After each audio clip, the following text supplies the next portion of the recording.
Merrick and Rosso podcast. Rod Stewart, he's got children from 15 different marriages. He gets a new blonde every 5 years or so. Trades in. He's got a trade-in deal. He doesn't buy leases. He's got 6 kids. He's about 60-odd, isn't he?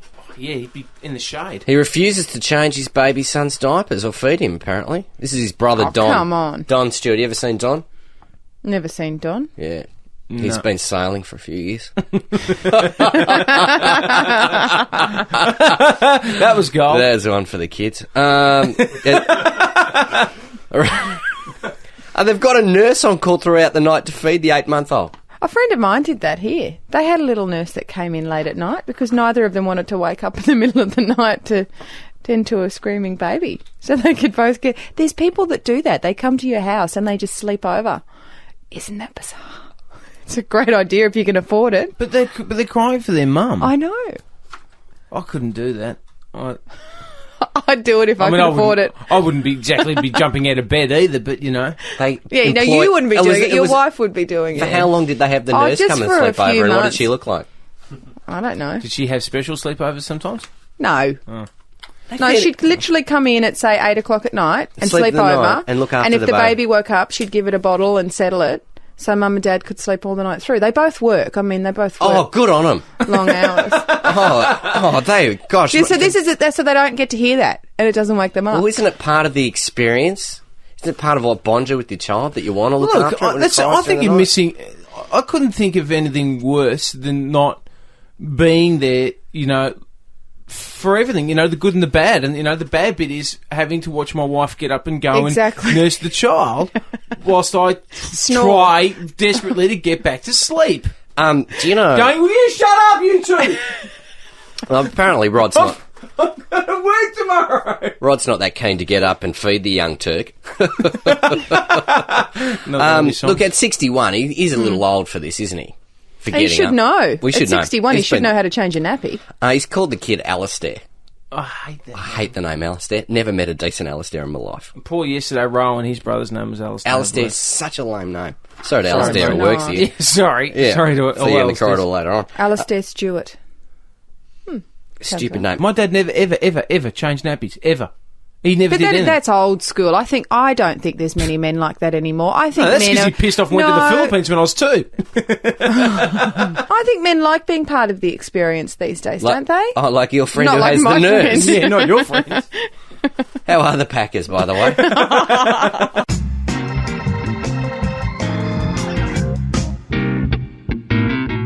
We're talking about dads who are lazy. Rod Stewart has got a night nurse on call throughout the night to feed 8-month-old Alistair. Lame name, Rod, for the young Turk. He should have called him Rod Jr. Yeah. Well, he was going to call him Maggie May, but... Yeah, but it was a boy. It was a boy. Yeah. He's never changed a nappy, apparently. Darren, g'day, mate.